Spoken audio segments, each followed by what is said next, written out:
Assalamualaikum warahmatullahi wabarakatuh. Perkenalkan nama saya Zafara Aufa Maulana, absen nomor 05 kelas 4C yang akan membahas tentang sejarah peradaban Islam pada masa dinasti Bani Abbasiyah.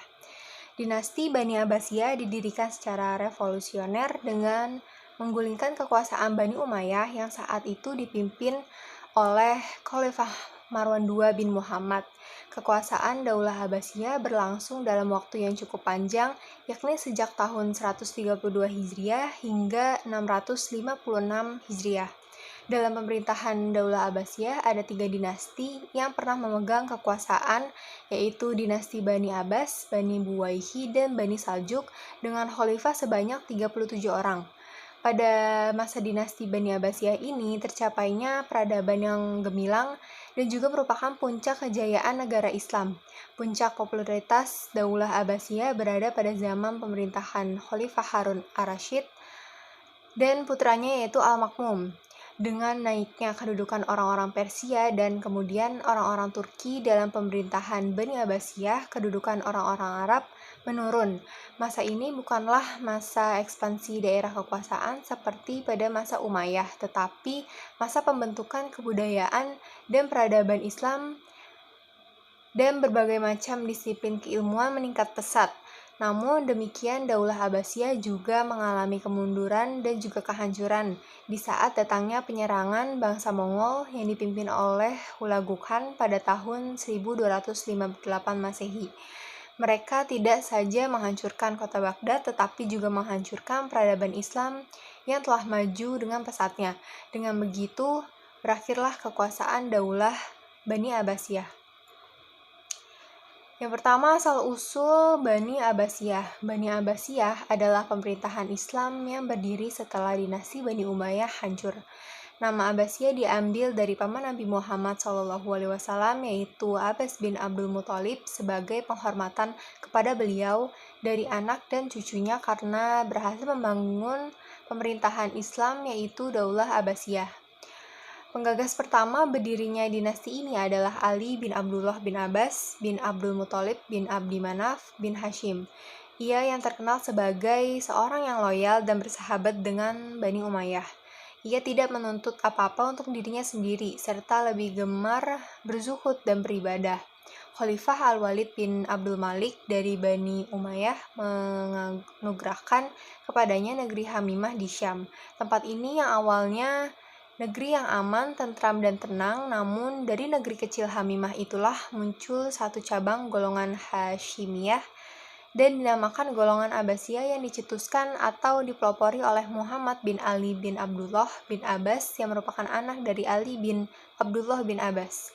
Bani Umayyah sama sekali tidak membayangkan bahwa di negeri tersebut sedang berusaha untuk mengembangkan sistem pemerintahan dan juga memindahkan kekuasaan dari satu keluarga ke keluarga yang lain. Hal ini didasarkan oleh beberapa sebab, antara lain yang pertama, adanya ide atau pendapat yang dianjurkan oleh kalangan Bani Hashim setelah wafatnya Rasulullah agar jabatan khalifah diserahkan kepada Rasul dan sanak saudara atau keturunannya. Dan yang kedua, adanya ketidakpuasan terhadap Bani Umayyah di mana banyak terjadi kekacauan seperti penindasan terhadap pengikut Sayyidina Ali dan Bani Hashim pada umumnya. Mereka merendahkan kaum muslimin yang bukan bangsa Arab dan tidak diberi kesempatan duduk dalam pemerintahan serta pelanggaran terhadap ajaran Islam, juga hak asasi manusia secara terang-terangan. Lalu yang kedua ada berdirinya Bani Abbasiyah.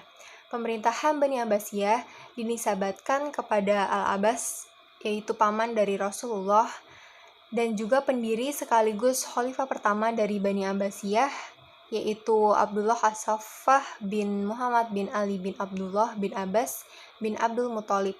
As-Saffah yang artinya penumpah darah, yaitu julukan bagi khalifah pertama Abbasiyah ini. Dinasti Bani Abbasiyah didirikan pada tahun 130 Hijriah atau 750 Masehi oleh Abdullah Abbas As-Saffah yang berlangsung sekitar 5 abad. Berdirinya pemerintahan ini dianggap suatu kemenangan atau pemikiran yang pernah dianjurkan oleh kalangan Bani Hashim setelah wafatnya Rasulullah agar jabatan khalifah diserahkan kepada Rasul dan sanak saudaranya atau keturunannya. Sebelum berdirinya Daulah Bani Abbasiyah, terdapat 3 poros utama yang merupakan pusat kegiatan antara satu dengan yang lainnya, yang mempunyai kedudukan tersendiri dalam memainkan perannya, yaitu untuk membangun kekuasaan dinasti Bani Abbasiyah. Dinasti Bani Abbasiyah berdiri awalnya dari sebuah hasil propaganda dan organisasi yang luas dan revolusioner.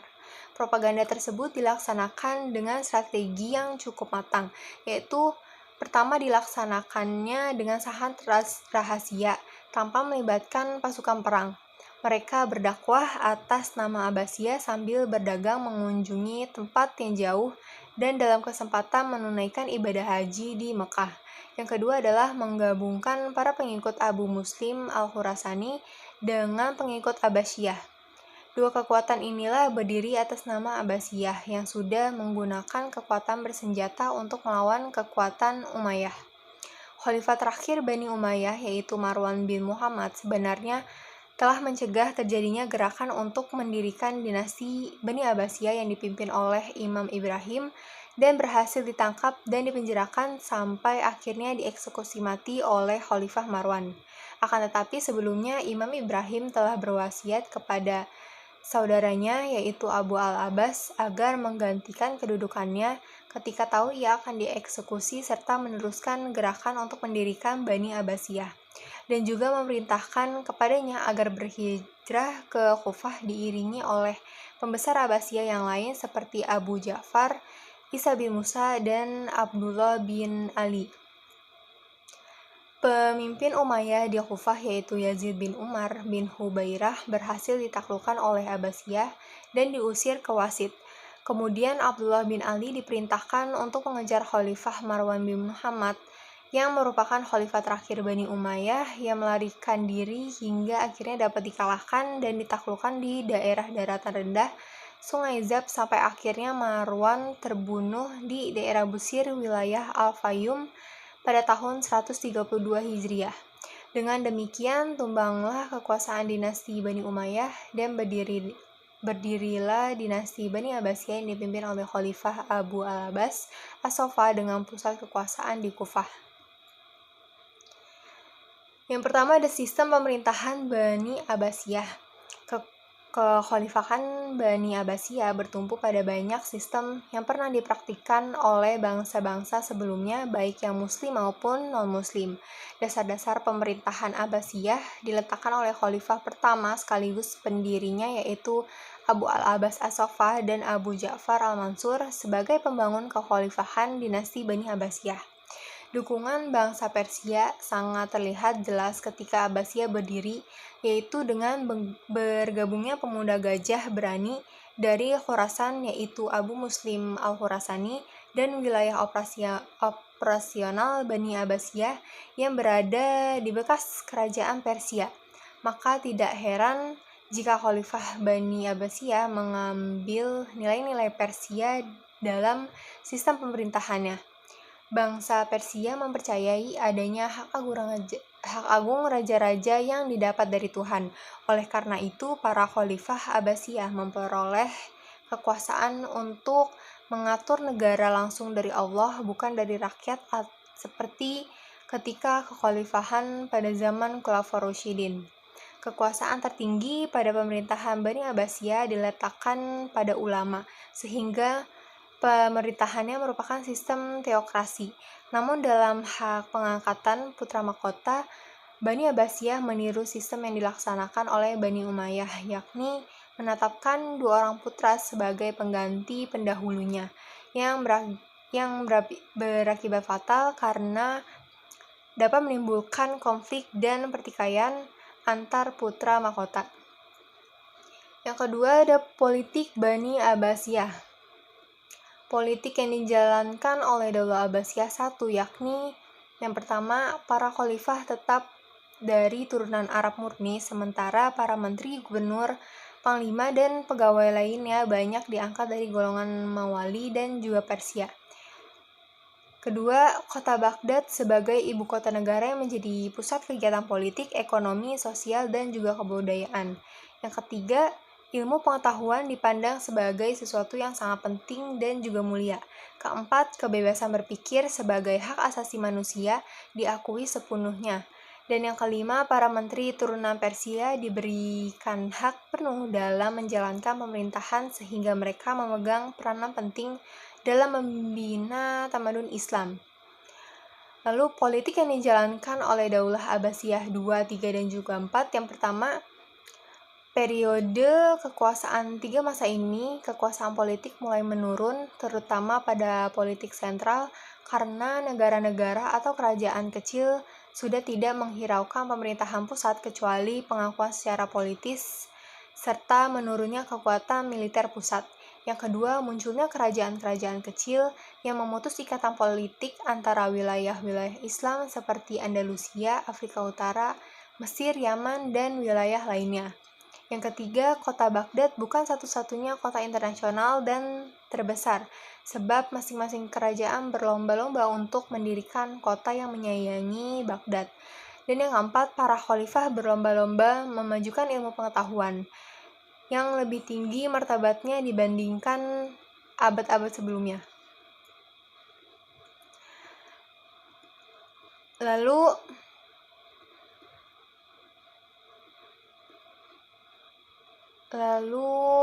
yang ketiga ada kemajuan pada masa Bani Abbasiyah.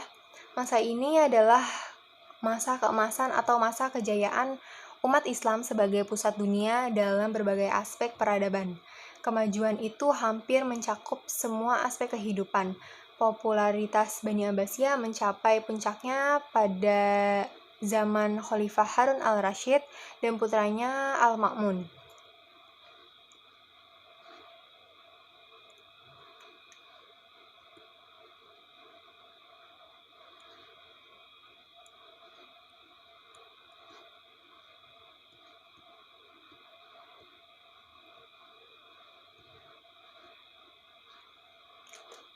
Lalu yang kedua ada perkembangan ilmu pada masa Bani Abbasiyah. Yang pertama ada perkembangan ilmu di bidang agama, mulai dari ilmu tafsir. Para sahabat yang menafsirkan antara lain Ibnu Abbas, Ibnu Mas'ud, Ali bin Abi Thalib, dan Ubay ibnu Ka'ab dengan menafsirkan ayat dengan hadis atau atsar atau kejadian yang mereka saksikan ketika ayat itu turun. Kemudian para tabi'in mengambil tafsir dari para sahabat tersebut dengan ditambah cerita Israiliyat. Setelah itu para mufasir dengan cara menyebut satu ayat kemudian menerangkan tafsirannya yang diambil dari sahabat dan tabi'in. Tafsir yang termasyhur di antaranya tafsir Ibnu Jarir At-Tabari. Lalu yang kedua ada ilmu hadis. Pengumpulan dan juga pembukuan hadis sudah mulai sejak pemerintahan Khalifah Umar bin Abdul Aziz, salah seorang khalifah Bani Umayyah. Namun demikian, perkembangannya yang paling menonjol terjadi pada masa Daulah Abbasiyah, sebab pada masa inilah munculnya ulama-ulama hadis yang belum ada tandingannya sampai zaman sekarang. Di antaranya yang terkenal ialah Imam Bukhari yang telah mengumpulkan hadis sebanyak 7.257 hadis. Setelah diteliti, ditemukan 4.000 hadis sahih yang semuanya terkumpul dalam bukunya. Sahih Bukhari. Imam Muslim terkenal dengan bukunya Sahih Muslim. Buku hadis lainnya adalah Sunan Abu Daud oleh Abu Daud, Sunan Al-Turmuzi oleh Imam Al-Turmuzi, Sunan Al-Nasa'i oleh Al-Nasa'i, dan Sunan Ibnu Majah oleh Ibnu Majah. Yang ketiga ada ilmu kalam atau teologi yang merupakan mengenai dosa, pahala, surga, neraka, serta perdebatan mengenai ketuhanan atau tauhid yang menghasilkan suatu ilmu, yaitu ilmu kalam atau ilmu teologi. Lalu yang keempat ada ilmu tasawuf yang merupakan salah satu ilmu yang tumbuh dan matang pada zaman Abbasiyah. Inti ajarannya tekun beribadah dengan menyerahkan diri sepenuhnya pada Allah Subhanahu wa Ta'ala, meninggalkan kesenangan dan perhiasan dunia, serta bersunyi diri beribadah. Lalu yang kelima ada ilmu bahasa, yaitu nahwu, sarafi, ma'ani, bayan, arut, kamus, dan insya. Ulama-ulama yang terkenal dalam ilmu bahasa yaitu Sibawaihi, Mu'az al-Haro, al-Kasai, dan Abu Usman al-Mazini. Yang keenam ada ilmu fikih. Dan pemuka ilmu fikih yaitu Imam Malik, Imam Syafi'i, Imam Hambali, dan Imam Ahmad atau Imam Mazhab. Lalu selanjutnya perkembangan ilmu pada bidang umum. Yang pertama ada ilmu filsafat, lalu kedua ada ilmu kedokteran, yang ketiga ada ilmu fisika dan matematika, keempat ilmu astronomi, kelima ilmu sejarah dan geografi. Lalu selanjutnya faktor-faktor penyebab kemunduran dari dinasti Bani Abbasiyah. Yang pertama ada faktor internal, yaitu adanya kemewahan hidup di kalangan penguasa. Lalu yang kedua, perebutan kekuasaan antara keluarga Bani Abbasiyah, dan yang ketiga, konflik keagamaan. Lalu kedua ada faktor eksternal, yang pertama ada banyaknya pemberontakan, kedua dominasi bangsa Turki, dan juga dominasi bangsa Persia. Lalu ada sebab-sebab kehancuran dari dinasti Bani Abbasiyah. Yang pertama, faktor internalnya yaitu lemahnya semangat patriotisme negara yang menyebabkan jiwa jihad yang diajarkan Islam tidak berdaya lagi menahan segala amukan yang datang, baik dari dalam maupun luar negeri. Yang kedua, hilangnya sifat amanah dalam segala perjanjian yang dibuat. Ketiga, tidak percaya pada kekuatan sendiri. Keempat, fanatik mazhab, persaingan dan perebutan yang tiada henti antara Abbasiyah dan juga Alawiyah. Dan yang kelima, kemerosotan ekonomi terjadi karena banyaknya biaya yang digunakan untuk anggaran tentara. Lalu faktor eksternalnya yaitu ada disintegrasi, yaitu kebijakan untuk lebih mengutamakan pembinaan peradaban dan kebudayaan Islam daripada politik. Provinsi-provinsi tertentu di pinggiran banyak melepaskan diri dari genggaman kekuasaan Bani Abbas. Yang kedua, adanya perang salib yang berlangsung beberapa gelombang atau periode dan menelan banyak korban.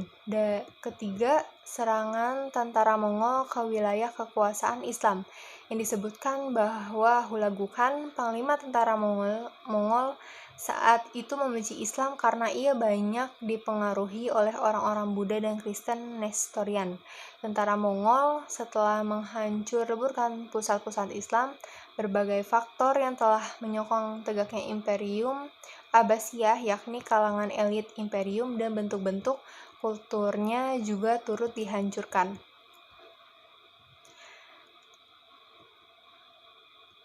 Dapat disimpulkan, nama Abbasiyah dinisabatkan kepada Al-Abbas, paman Rasulullah SAW, yaitu Abu Abbas bin Abdul Muthalib. Pemerintahan dinasti Bani Abbasiyah berdiri setelah mereka menggulingkan kekuasaan dinasti Umayyah. Perebutan kekuasaan itu didasarkan pada pemikiran yang dikumandangkan oleh para Bani Hashim dan ketidakpuasan Bani Abbasiyah terhadap sistem pemerintahan yang dijalankan oleh Bani Umayyah. Dan dinasti Abbasiyah berdiri pada tahun 132 Hijriah dan berkuasa selama kurang lebih 5 abad serta dipimpin oleh 37 orang khalifah. Sekian dari saya, kurang lebihnya mohon maaf. Wassalamualaikum warahmatullahi wabarakatuh.